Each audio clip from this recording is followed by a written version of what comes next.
मस्जिद में भी जाएंगे हम दोनों। সবাইকে প্রথম আসসালামু আলাইকুম। তো কজি ভাই সবাই কেমন আছো? ভালো আছো তো? আমি আজকে একটা ভিডিও নিয়ে আসনু।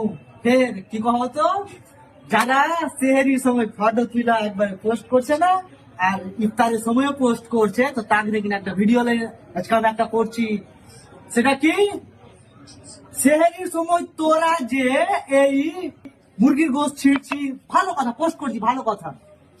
ইফতারের সময় 7 রকমের ফল মূল দিয়া সাজাইছি, থালি মালি দিয়া খাইছি, ভালো কথা। আবে আমরা কি নেংটা হবে? আমরা কি খাইবা? হ্যাঁ, সারা নেংটা। তো তোরা যে ওরকম করে দেখাইছি ভাই, তো গরিবদের মনে কি হবে ভাই? হ্যাঁ, একটা গরিব যাবে ফুল চাবে, মুড়ি শুকা মুড়ি দিয়ে যাবে, তার দিকে দেখা যাবে। হ্যাঁ, তোর পাড়া প্রতিবাসী কয়েক গরিব যাবে দেখা যাবে, কোনদিন দেখিস তো ভাই? তো খালি সার একবার মোবাইল পেয়েছি বালকা বালকা ফটো তুইলা একবার ফুর্তি করে ফেসবুকে ছাড় কি ছাড়। তোরা তারা জাহান নামে যাবি ভাই, জাহান নামে।